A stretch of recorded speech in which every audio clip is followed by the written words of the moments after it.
see how this does. Transitions are smooth. Hey everyone, it's Ben Hardy here, and in today's video I'm going to be going over the all-new Subaru Forester.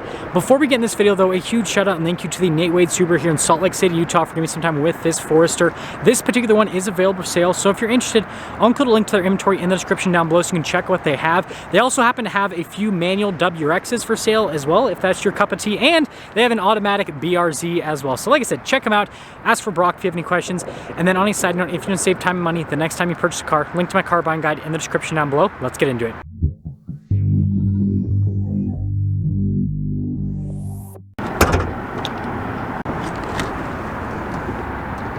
So under the hood, we have a naturally aspirated 2.5 liter flat 4-cylinder that goes through a CVT automatic transmission.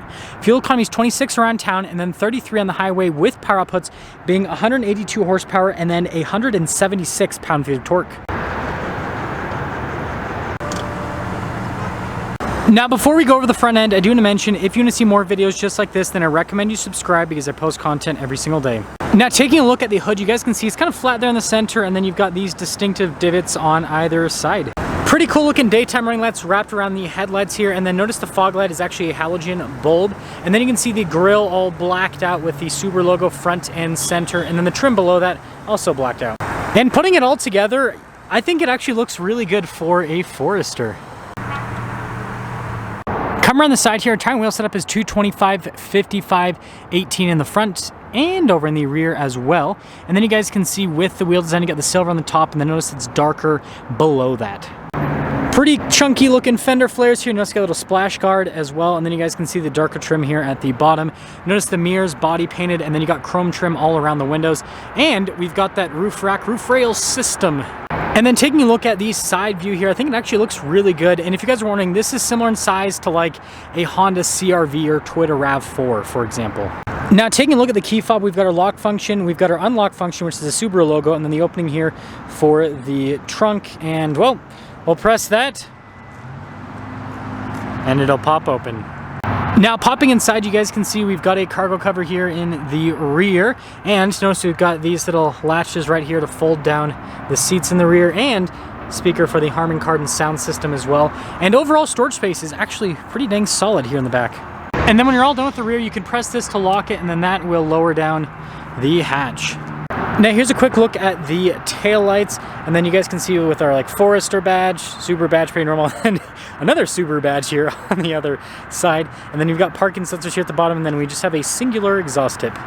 Now, finishing things up with the rest of the rear. Again, overall, I think that the Forester for like a crossover has a cool look because it looks more like wagon-like compared to other crossovers in this segment. Now, taking a look at the door panel here in the rear, you guys can see the stitching that goes across and then the stitching that goes down as well. And then we actually have some two-tone action here at the bottom, and I'm not sure what that's all about. We got lots of textures and colors happening here on the door panel, but I think it works. Now, the seats, on the other hand, are far more simplistic in terms of the overall design, perforated all down the center. Legroom here in the back is really solid, and then you guys can see you got a little storage pocket here. We've got some vents here in the rear with some USBs. And then headroom back here is also good.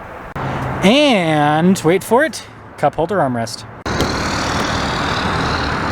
Now, taking a look at the front door panel here, you guys can see again the stitching that goes across and then down as well. Really love the look with all of that.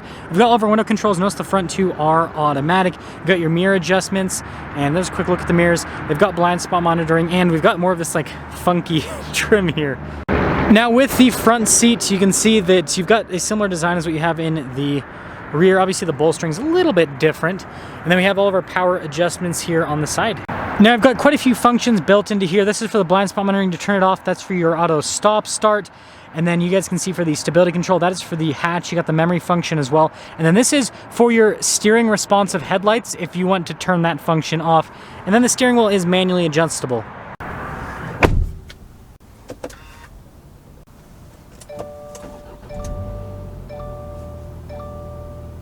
Now, taking a look at the steering wheel, we've got really nice padding all around. We've got paddle shifters here on the back for the CVT. Subaru states this has quote-unquote 7 speeds.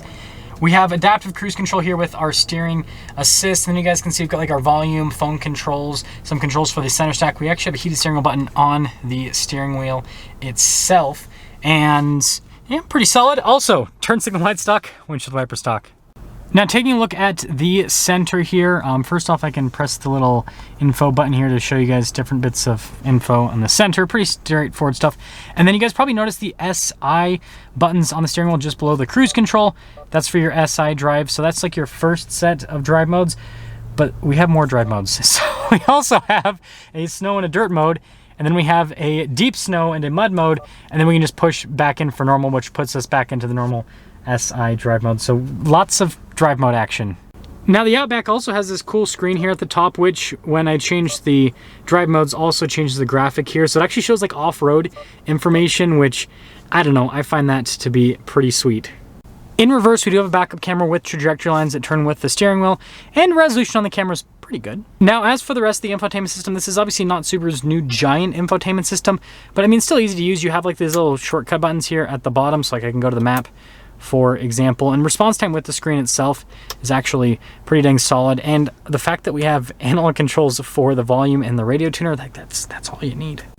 Now this does come with dual zone climate controls, as you can see, and then we have like our little storage area here with a bunch of charging ports. Here's our shifter for that CVT. It has the manual mode, and then I really like this trim right here. It actually kind of, so it matches like the kind of texturing here on the side. Obviously it's softer to the touch. Hopefully you can see that on camera, but I don't know, it just looks cool because it all matches. Now we do have our heated seat controls. This is for our drive mode, select for the off-road modes or X modes, as you can see.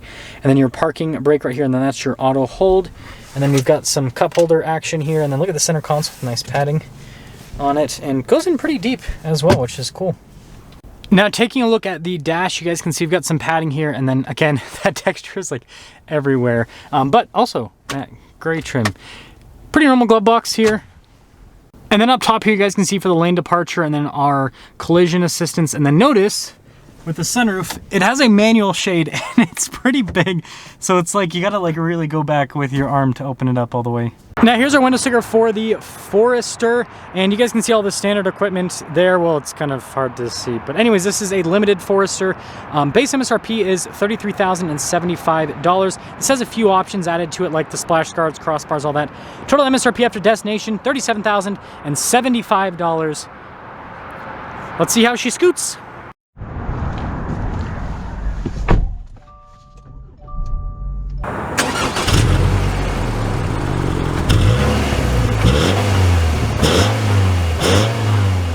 Well, let's talk about visibility before we set off here on the Forester. Here's visibility of the hood, both of the mirrors, which like I said, I have blind monitoring, and then throughout the rest of the rear. And Subaru away! We don't have a train, so we're gonna try going over the train tracks. Man, I've had such an interesting day filming. I was supposed to film probably like 5 cars today. This is car number 3, and so that about describes what we've been dealing with today. Lots of traffic, lots of trains. Okay, so actually getting up and moving here in the Forester, pretty good torque actually out of this. Funny thing is, when I looked at the power figures on this, the website said something like an underwhelming 182 horsepower. And that's the thing, is like, I feel like car journalists call everything underwhelming unless it's like a 600 horsepower Ferrari. And it's like, here's the deal. Not everyone needs tons and tons of power. And so like around town, this feels more than like adequate. Like torque's good. I do have to get into it a little bit, but like I feel like it's reasonable with how responsive this is. And you gotta remember, this is just in the regular mode. We can pop it into the S mode, which will make things even more aggressive. Suspension's really good. That's something that I love about Subarus is, you know, between the symmetrical all-wheel drive system, just making it so you always get really good grip, so it leads to a smooth drive, right? You don't have wheel hop or anything like that. But then also the suspension comfort's really solid. Like, they've done a good job with damping, and I think that's because Subaru kind of intends for these vehicles to be used as more like off-road type vehicles, and so you've got to have pretty good suspension damping so that this can handle rocks and stuff off-road, or else, you know, the passengers are going to be incredibly uncomfortable. So I think job well done with that. Seat comfort's really good as well. And actually, I'll turn on my heated seat for a little bit here. We'll do high. We're gonna get nice and toasty today. Braking's pretty solid too. Actually, I guess we'll use the paddles. Yeah, let's see how this performs. I've driven quite a few new Subarus recently, and so it's always interesting to see the difference with the paddles. Looks like it's got auto stop start going right now.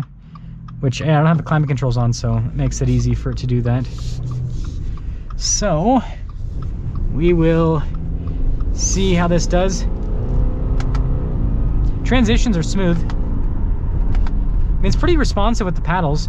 It's not incredibly like quick. Again, you guys heard the power figures, but again, I'd say it's more than enough. And when you compare this to like RAV4 Honda CR-V, it feels solid. And I mean, the CR-V also uses a CVT like this, and so it's right where it needs to be considering the segment that Subaru is, you know, putting this in. And always got to make sure there's no one popping out of there. Get another acceleration coming down here.